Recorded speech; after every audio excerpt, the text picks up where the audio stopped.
এই জায়গাটিকেই বলা হয় বেহেশত বা জান্নাতের অংশ। ভাবছেন দুনিয়ার জমিনে জান্নাত, এটা কিভাবে সম্ভব? মদিনার মসজিদে নববীতে মহানবী হযরত মুহাম্মদ সাল্লাল্লাহু আলাইহি ওয়াসাল্লামের রওজা মোবারক ও খুতবা প্রদানের মিম্বারের মধ্যবর্তী এই জায়গাটি রিয়াদুল জান্নাত বা জান্নাতের অংশ। জীবদ্দশায় এমন একটি জায়গা দেখতে পাওয়া প্রত্যেক মুসলিমের জন্যই সৌভাগ্যের ব্যাপার। এখানে নামাজ আদায়ের ফজিলতও অনেক। বন্ধুরা, সৌদি প্রবাসী কন্টেন্ট ক্রিয়েটর ও সাংবাদিক মামুন ভাইয়ের সাথে আমি কিভাবে এই পবিত্র জায়গাটি ঘুরে দেখলাম তাই তুলে ধরব এই ভিডিওতে।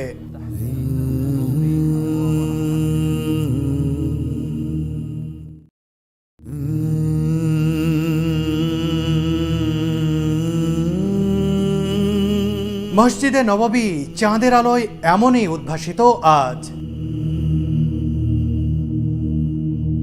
মধ্যরাতে রিয়াদুল জান্নাত বা জান্নাতের অংশ দেখতে এসে পবিত্র এই মসজিদের এমন মোহনীয় রূপ দেখতে পাবো ভাবিনি।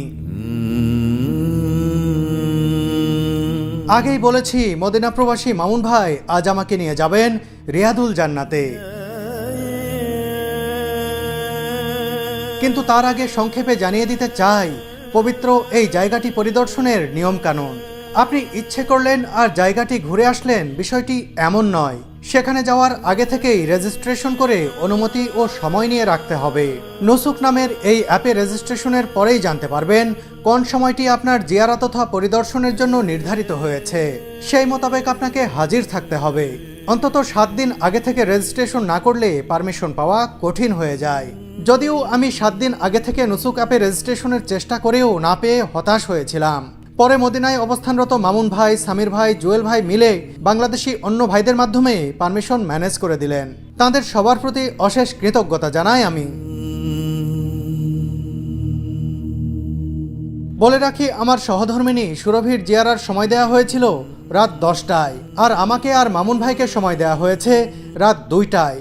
এ কারণেই এই মধ্যরাতে হাজির হয়েছি মসজিদে নববীতে।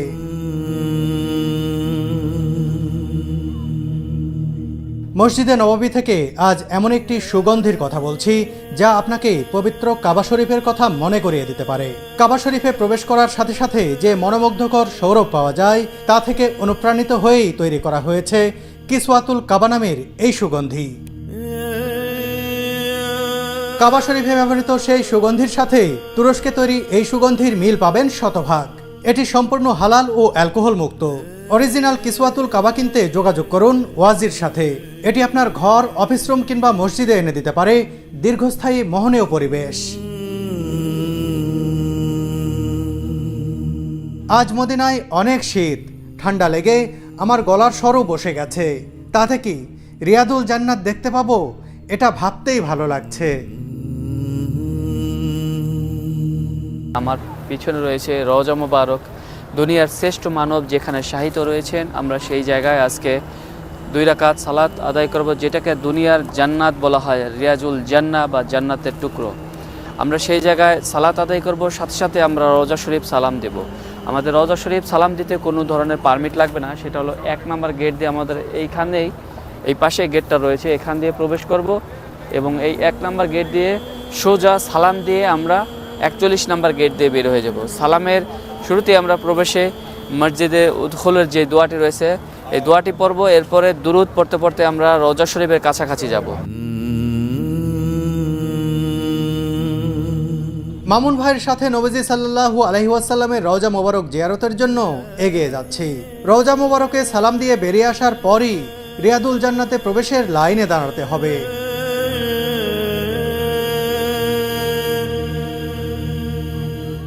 মসজিদে নববী নিয়ে তৈরি ভিডিওতে আমি দেখেছি এই সবুজ গম্বুজ।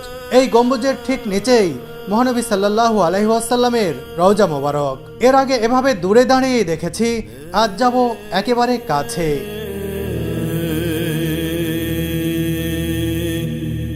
আমাদের পিছনে যে গেটটি দেখা যাচ্ছে আমরা এই গেটটি দিয়ে এখন প্রবেশ করব এবং ওই দিক থেকে ঘুরে এসে আমরা 1 নম্বর গেট দিয়ে প্রবেশ করব।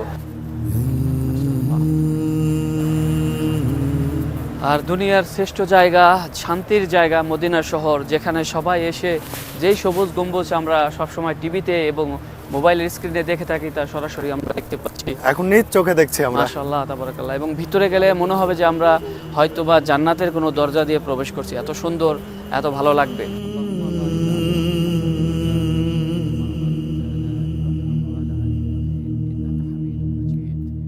এই হলো 1 নম্বর গেট, যেটা দিয়ে সালাম পেশ করার জন্য প্রবেশ করা হয়, বা বাবা সালাম বলা হয় আরবিতে, সালাম গেট।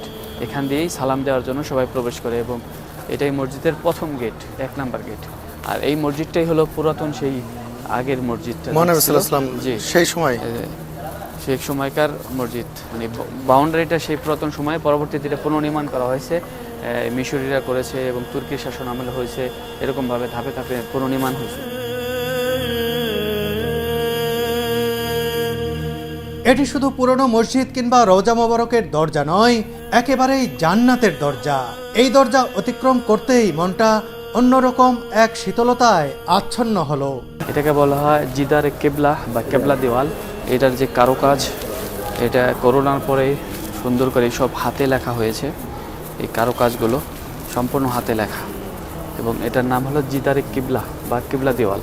এই দিকে কিবলা, এই জন্য এটা কিবলা দেওয়াল বলা হয়। এবং আমরা যাচ্ছি সামনের দিকে রিয়াজুল জান্নাহ, যে দুনিয়ার যে জান্নাতের টুকরো, যে জায়গাটুকু বলা হয় সেই জায়গার সামনে, এবং যেখান থেকে রাসূল সাল্লাল্লাহু আলাইহি ওয়াসাল্লাম খুতবা দিতেন, যেখান থেকে কিয়ামতের দিন হাউজে কাউসারের পানি বের হবে, সেই জায়গাটি মিম্বারে রাসূল সাল্লাল্লাহু আলাইহি ওয়াসাল্লাম। সামনে যে মিম্বারটি দেখা যাচ্ছে, এই ছোট্ট মিম্বারটি, এখানে দাঁড়িয়ে একটু সুন্দর করে ভিডিও নেন। এটাই হলো মিম্বারে রাসূল সাল্লাল্লাহু আলাইহি ওয়াসাল্লাম এখানে দাঁড়ায় খুতবা দিতেন এবং বর্তমানেও শেখ এখানে দাঁড়ায় খুতবা দেয়। এখান থেকেই হাউজের কাউসারের পানি বের হবে কিয়ামতের সময়। এটাই কি রিয়াজুল জান্নাহ? এইটাই রিয়াজুল জান্নাহর অংশ, এখান থেকেই শুরু।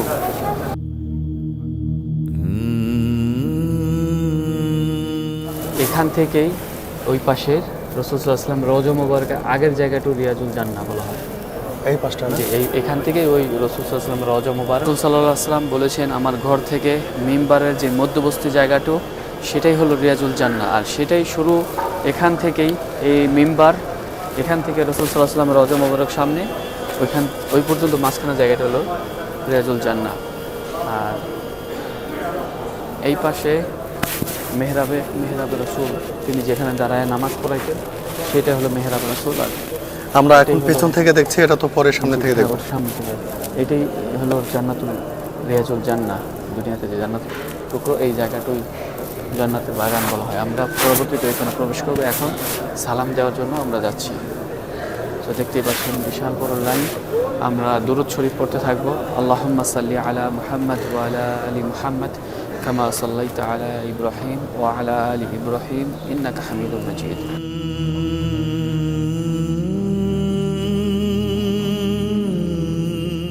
আলা আলি ইব্রাহিম ইন্নাকা হামিদুম মাজিদ।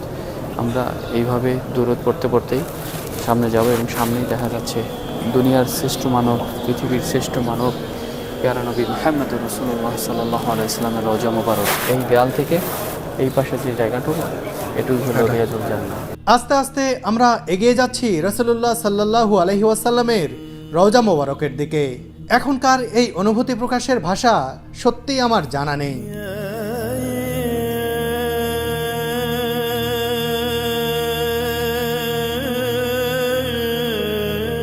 রওজা মোবারকের রেলিং পরিষ্কার করছেন কিছু বাংলাদেশি ভাই।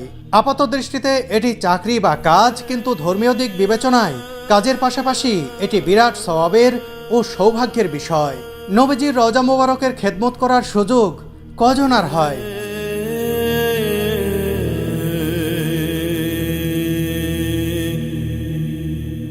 প্রথম গ্রিল এটা খালি, আমরা দ্বিতীয় গ্রিলের প্রথম দিকে দাঁড়াবো।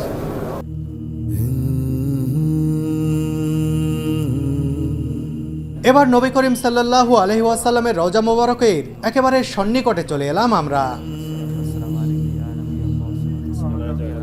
এই ছিদ্রযুক্ত গ্রিলের ঠিক ওপাশেই চিরনিদ্রায় শায়িত রয়েছেন দিনের নবী হযরত মুহাম্মদ সাল্লাল্লাহু আলাইহি ওয়াসাল্লাম। নিজ চোখে নবীজির রওজা মোবারক দেখে ও সালাম পেশ করে অন্যরকম এক শান্তি পেলাম।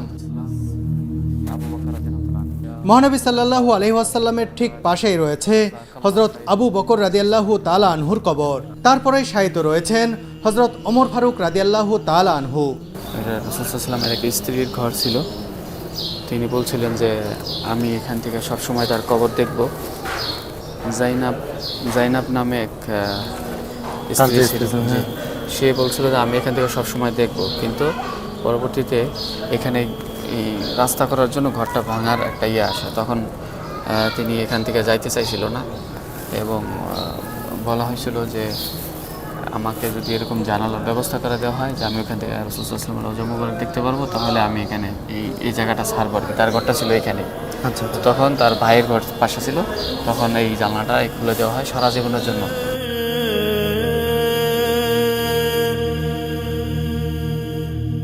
এটা হলো মসজিদের শেষ গেট। আচ্ছা, 41 নম্বর গেট। 1 নম্বর দিয়ে ঢুকলাম, 41 নম্বর দিয়ে বের হলাম, মানে বাবাল বাকিয়া বলা হয়। ডোর নাম্বার 41 ওই পাশে লেখা আছে, দেখুন এখন পর্যন্ত আছে। 41 নম্বর গেট।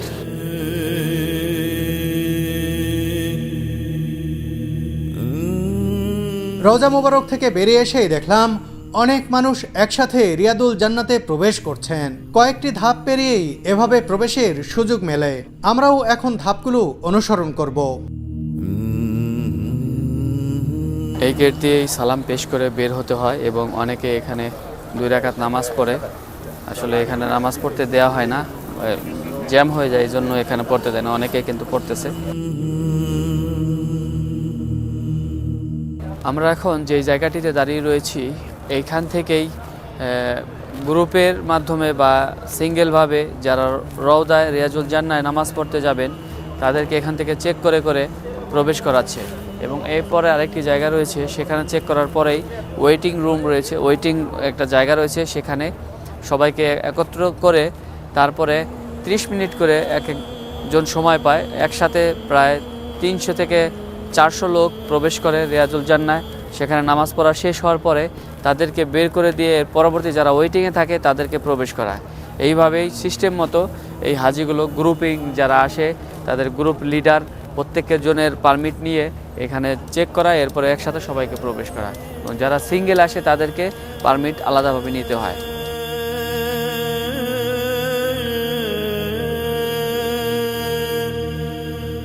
আমাদের পারমিট দেখে ধীরে ধীরে সামনে এগিয়ে যেতে থাকলাম। কিছু দূর এভাবে এগিয়ে যাওয়ার পর আমাদের বসতে দেয়া হবে।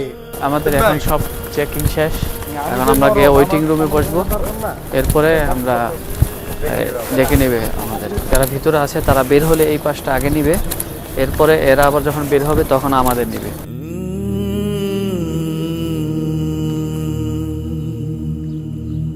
অপেক্ষার সময় দর্শনার্থীদের জমজম কূপের পানি পরিবেশন করা হয়। এখানে অনেকেই এই পানি পান করছেন।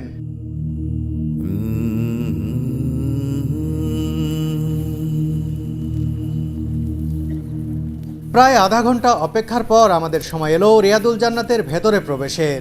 অনেক মানুষের সাথে আমরাও সেদিকে এগিয়ে যেতে থাকলাম। 40 নম্বর গেটটিকে বলা হয় বাবে জিব্রিল। এই গেট দিয়েই জিব্রাইল আলাইহিসসালাম নবীজি সাল্লাল্লাহু আলাইহি ওয়াসাল্লামের কাছে আল্লাহর ওহী নিয়ে আসতেন।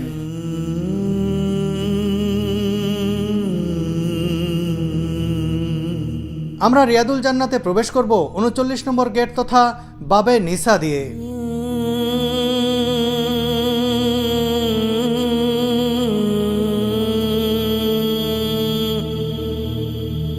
দীর্ঘ প্রক্রিয়া ও প্রতীক্ষার পর অবশেষে আমরা প্রবেশ করলাম রিয়াদুল জান্নাত বা জান্নাতের অংশের ভিতরে। দুনিয়াতে থাকা বেহেশত বা জান্নাতের খণ্ডাংশ বলা হয় এই পবিত্র জায়গাটিকেই। এখানে প্রবেশ করার অনুভূতি বলে বোঝানোর মতো নয়। কিভাবে প্রকাশ করব মনের অভিব্যক্তি তা আসলে আমার অজানা।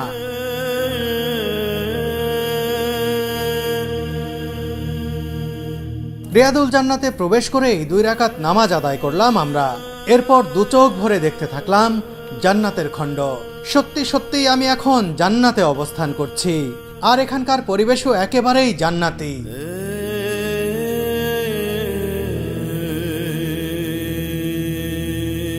এটি মহানবী সাল্লাল্লাহু আলাইহি ওয়াসাল্লামের রওজা মোবারক। এর সামনে থেকেই সালাম দিয়ে এসেছি কিছুক্ষণ আগে। এই রওজা মোবারক থেকে এই যে মিম্বার দেখতে পাচ্ছেন, এর মধ্যবর্তী জায়গাটুকুই জান্নাতের অংশ। রাসূলুল্লাহ সাল্লাল্লাহু আলাইহি ওয়াসাল্লাম এই জায়গাটিকেই জান্নাতের অংশ হিসেবে উল্লেখ করে গেছেন। বুখারী হাদিস অনুসারে নবীজি সাল্লাল্লাহু আলাইহি ওয়াসাল্লাম বলেন, আমার ঘর তথা বর্তমান দাফনের জায়গা এবং মেম্বরের মাঝের জায়গা জান্নাতের বাগানগুলোর একটি। রিয়াদুল জান্নাতের ভেতরে বেশ কয়েকটি স্তম্ভ বা খুঁটি রয়েছে। এগুলোকে রহমতের স্তম্ভ বলা হয়। উসমানীয় শাসনামলে স্তম্ভের সংস্কারের পাশাপাশি এর গায়ের কারুকাজে স্বর্ণের প্রলেপ দেওয়া হয়েছিল বলে জানা যায়। রাসূলুল্লাহ সাল্লাল্লাহু আলাইহি ওয়াসাল্লামের যুগে এসব খুঁটি ছিল খেজুর গাছের। এই মিহরাবটি সংস্কার করা হয়েছে। এখানে দাঁড়িয়ে ইমামতি করতেন হযরত মুহাম্মদ সাল্লাল্লাহু আলাইহি ওয়াসাল্লাম। রিয়াদুল জান্নাতে অবস্থানের আধা ঘন্টার সময় যেন আধা মিনিটের মতো মনে হলো আমার কাছে। দুনিয়ার বুকে রয়ে যাওয়া একখণ্ড জান্নাত দেখে নিলাম নিজের চোখে। সত্যি অদ্ভুত এক ভালো লাগায় ভরে গেল মনটা।